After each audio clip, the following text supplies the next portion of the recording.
صاحب لا کر دے دو، جاؤ دریا پہ خبر کر دو، آخری بار ہے، جاؤ دریا پہ خبر کر دو کہ ہم جناب عباس رضی اللہ عنہ میدان میں چلے۔ اب عباس میدان میں گئے تو ماحول کیا تھا؟ ملک الموت نے آ کے بتایا کہ عباس آ رہے ہیں، ہوا کیا؟ یہ خبر سن کے عجب خوف کا بادل چھایا، ہر ستم کر کا جگر کانپ اٹھا تھر آیا، بد حواسی میں بنے سادے نہیں چلایا، نہر سے بھاگ چلو قہر الہی آیا، نہر سے بھاگ چلو، بھاگ چلو، بھاگ چلو، قہر الہی۔ سرکار ایک لفظ ہے روبا، فارسی زبان میں روبا، روبا سرکار فارسی زبان میں لوبڑی کو کہتے ہیں۔ فارسی دنیا کی نفیس ترین زبان ہے، اردو زبان بھی معتبر اسی لیے ہے کیونکہ اس کی ساخت میں فارسی ہے، ورنہ کوئی اتنی بڑی بات نہیں تھی۔ دو زبانیں دنیا میں مقبول معتبر ترین ہیں، ایک فارسی اور ایک فرانسیسی۔ فرانسیسی بھی معتبر تب ہوئی جب وہ فارسی میں آ کے ملی۔ میرے انگریزی ادب پڑھنے والے ہمارے دوست مجھے بتاتے ہیں کہ انگریزی اس وقت معتبر ہوئی جب وہ فرینچ میں ملی، فرینچ اس وقت معتبر ہوئی جب وہ فارسی میں ملی۔ اردو اس لیے اتنی معتبر ہے کہ اس کی جڑ میں فارسی زبان ہے، یہ 80% فارسی زبان ہے اس میں، ہندی اور فارسی کی آمیزش اس زبان میں اتنی زیادہ ہے۔ میں پھر کہہ رہا ہوں، میرے بال کو فرق نہیں پڑتا، میں دانت نہ ملنے، مجھے بات قیمتی کرنی ہے، اس کیمرے میں دیکھنے والے فیصلہ کریں گے یہ میں نے کیا کہا۔ وہ خدا کی سوشل میڈیا کا زمانہ ہے، وہ وہاں پہ فیصلہ ہوگا کہ کون کیا پڑھ رہا ہے۔ میری زبان کا وزن کرنا، لفظ روباہ، روباہ کہتے ہیں لومڑی کو۔ علی کا علی بیٹا میدان میں جانا، اور ابن سعد کہہ رہے ہیں نہر سے بھاگ چلو قہر الہی آیا۔ اس کی فوج نے کہا کیوں بھاگو؟ ابن سعد نے کہا سیدھی سی بات ہے، بھاگنا بنتا ہے۔ انہوں نے کہا کیوں؟ ابن سعد نے کہا وجہ یہ ہے سر، کمر، ہاتھ، جگر اور گلے جاتے ہیں، شیر آتا ہے تو روباہ چلے جاتے ہیں۔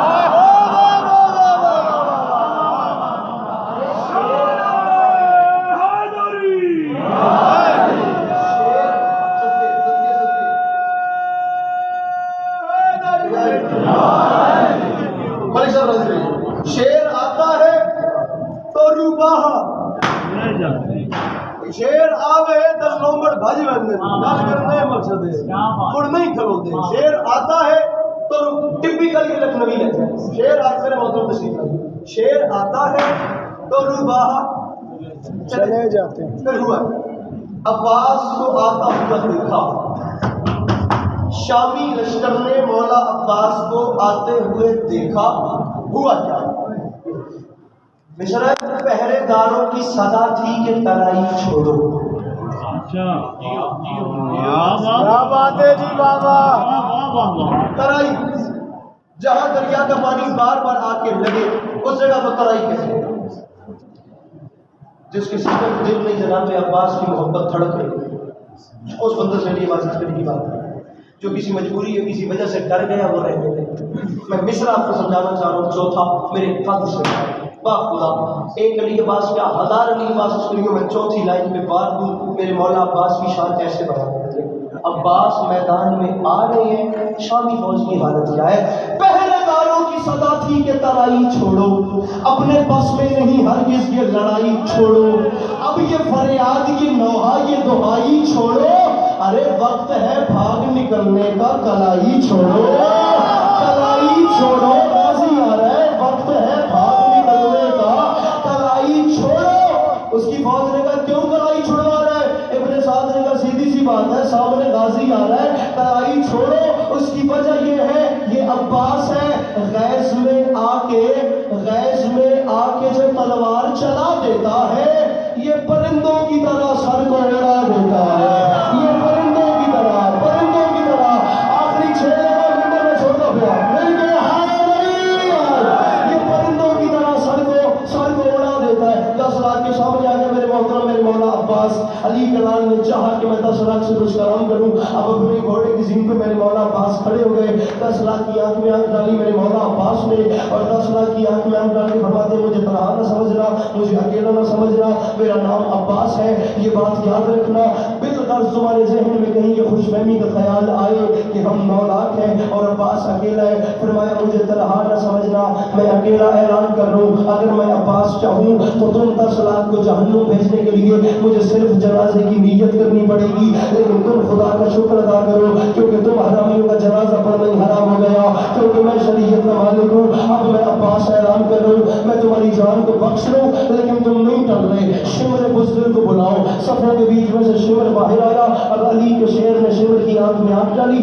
ملک صاحب سمجھ ہو گئے, آخری 6 مہینے گنجائش ہی نہیں تھی. راضی رہے گا انشاءاللہ, میرے بات تاریخی جشن ہوتا رہے گا.